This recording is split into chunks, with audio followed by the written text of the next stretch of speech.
Generosity means learning to trust in the reality of the kingdom, that just like money is real, the kingdom is real.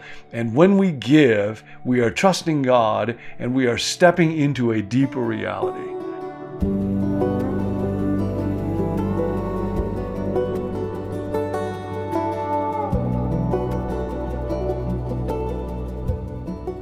Change starts today. And it comes when we seek first the kingdom of God. He's the one that's changing us. We can't do it, but He will do it. And it's coming to a deep, deep part of your life today. This is the character strength. It's not actually listed in that values in action survey of 24 characters. They talk about it a bit in kindness, but if you haven't guessed yet, it's the virtue of generosity. I want you to do this just to keep this in mind through the day. For a moment, just make a fist with both your hands if you're a place where you can do that. Hold them tight, squeeze them, and feel what it's like to try to grab and clutch and hold on, how much energy that takes, how much life it sucks out of you, and then just let go with a deep breath, let go, open those hands wide up. And that's a posture. We were with very good friends last night, and talking about what advice do we need to pay attention to be living well in this season of life. And Betsy, the woman that was at the table, said, just live with loose hands, open hands, loose fingers, let go. Because then we're trusting. Then we're actually investing in spiritual reality. The greatest expert on money of all time remains Jesus of Nazareth. I'll get into that in just a moment. But I want to start with a story from a book called The Psychology of Money. Quite remarkable. It's a man named Ronald Reed. He was born into an impoverished family, tiny little home in Vermont, I think. Had to hitchhike or walk 4 miles to go to school. He was the first person in his family to graduate from high school. And then he went into the military. And then when he got out, he worked as a service station attendant for 25 years. And then as a janitor at JCPenney for a few decades after that. He married a little bit later in life, never had children of his own, had a few stepchildren, bought a tiny little house for $12,000. He used to go get a cup of coffee sometimes at a hospital in that area. And after a while, one of the guys at the hospital told him about a library that he could go to and get books because he liked to read. He died not too long ago, and he was 92 years old. And in his will, he took good care of his stepchildren. And then he left to that hospital where he used to get a cup of coffee $4.8 million. And he left to that little library we used to go and get books. He left to that library $1.2 million. Library only had a budget of $600,000. How did he do it? Well, one of the people who wrote about him said he understood the value of our finite and brief time on earth. And so he saved and he invested quite wisely, and then he became a philanthropist. It's one of the most remarkable stories of somebody who himself lived an unbelievably Spartan lifestyle, not because he had to, not because anybody forced him to or told him to. He wanted to be able to give. He wanted to be able to live like this. And in that book, Psychology of Money, they contrast him with another life that I won't mention by name, but a man who had every kind of privilege, went through Harvard, had a great job, amassed a fortune, and ended up losing the whole thing and dying isolated and with a life that was quite deeply meaningless. So now this brings us to the world's greatest expert on money, which is Jesus. He's the greatest expert on everything. And I wanted to tell you a little bit from a book, remarkable book by a man named Thomas Sedlacek. It's called The Economics of Good and Evil. He is a Czech economist. He wrote a book that is so remarkable, it actually was turned into a play in Czechoslovakia and sold out the house for an extended period of time at the Czech National Theater. One entire chapter is about Judaism and the role of good and evil in economics, and another entire chapter is about Christianity and it. Here's part of what he writes. Again, we're just learning this. To live with a generous spirit. Today, what would it look like for you to be generous today? He says, the Bible and economics are much more closely tied than one would think. Of Jesus' 30 parables in the New Testament, 19 of 30 are set in an economic or social context. Parable of the lost coin, of talents, of the unjust steward, of workers in the vineyard, of the two debtors, of the rich fool, and so on. Some authors have counted that thousands of verses can be found on economic or social issues, justice, wealth, money, that the second most frequent topic of both the New and Old Testament are socioeconomic, after idolatry. And Paul in Colossians actually says that greed is idolatry. So those are very connected with each other. In the New Testament, economic inquiries are discussed on an average of every 16th verse. In the Gospel of Luke, it's as often as every 7th. Generosity means learning to trust in the reality of the kingdom, that just like money is real, the kingdom is real. And when we give, we are trusting God and we are stepping into a deeper reality. So the check goes on. We evidently have a feeling that the most valuable things should be given for free, that they should not be available for purchase.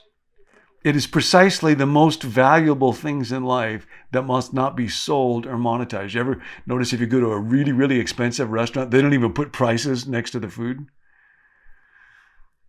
The notion comes from somewhere within us that precise reciprocity is undesirable for important things or for people close to us. You may have noticed that nothing is bought or sold in the entire Lord of the Rings trilogy. No, I had not noticed. The Fellowship gets everything it needs on its journey through gifts. Of course, Tolkien was a follower of Jesus. And you might remember when Jesus sent his little fellowship out on their mission, he said, don't take anything with you. The extremely careful J.R.R. Tolkien, who loved to immerse himself in details, never mentions currency anywhere in The Lord of the Rings. In this, it is similar to most older tales, fairy tales, myths, and stories. Not even in the Epic of Gilgamesh do we find out anything about money. Important things are simply given, found, or stolen. The Ring of Power in The Lord of the Rings, for example, uses all these methods of changing older owners, but it's never sold. Even if it is somewhat disputable whether the person owns the ring or vice versa. Take Gollum, Sedgwick writes. Did he once own the ring, or did he find it and was subsequently owned and controlled by it? Galadriel and even Gandalf worry similarly that they will not control the ring, but the ring will control them and reshape them in its image. With this, I want to say that it is an extreme image of two-way ownership. Not only do we own things, but things own us. So you might pause for a moment and say, is there anything that owns me right now? My fear, my financial sense of insecurity, my desperate obsession with, I've got to own this, I've got to possess this, I've got to experience this. Open hands, loose fingers. Most interesting, Sedlacek says this, and this is where we get deeply into generosity for this day, that in Christianity, all of our debts, he talks quite a lot about how that the image of debts, forgive us our debts, that's all financial currency, redemption, these are all financial terms. All of our debts are placed on the shoulders of the Messiah, who was sacrificed for all the evil in the world. In these complicated systems, guilt is found only with difficulty, and precisely for this reason, God is in this sense unfair because he forgives. He takes our debt on himself. He is, so to say, positively unfair, just as is the landowner who pays unfairly high wages to his laborers, even though he does not have to. Sedlacek notes, I had never known this before, that the New Testament term for gospel, euangelion, was used by the ancient Greeks for the giving of a tip to somebody who comes and gives you good news. And of course, we talk about a tip as a gratuity, that is, as an example of grace. So when we are generous in our spirit, with our time and what we do for other people, and particularly with finances, It's not a zero-sum game. In some way, we are trusting in a much deeper reality. I didn't give myself my body. I didn't give myself my life. I have been given everything as a gift. God so loved the world he gave. God is unfair. Thank God God is unfair. God so loved that he gave. That's the game we're playing. It's the game of love. And the basic rule is to give. Now, to be wise and to save and to enjoy and all of those sorts of things, but to live pursuing the virtue of generosity. So today, how can you live with a generous spirit? Right now, just open up those hands. And you can do this in your spirit. You can say, God, help me to want to give today. Help me to look for somebody I might be able to give to, somebody that I might be able to get a gift. Or I might be able to make a gift to an organization that's doing good. Maybe there's a problem, a need in the world. I see what's happening, maybe in Lahaina in Hawaii right now, or in the Ukraine, or Sudan, or some other place. And I am motivated to give to that. Or there's somebody on the side of the road, and I understand it's not always the best, wisest way to give. It's not the most systematic way, but just to help me cultivate a spirit of generosity. I think of friends of mine who have kind of a radar where they're just looking.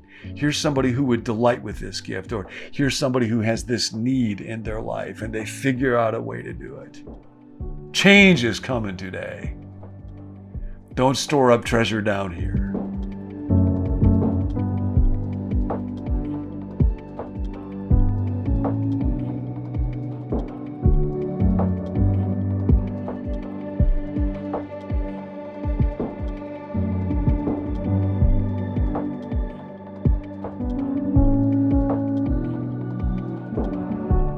Hi friends, Tim here. I'm the producer at Become New.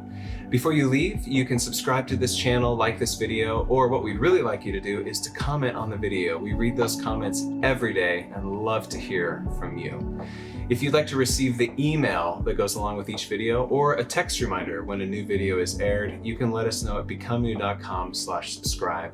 If you have a prayer request, there's a group of us that meet every weekday, Monday through Friday, to pray over requests that are sent in from viewers and listeners just like yourself.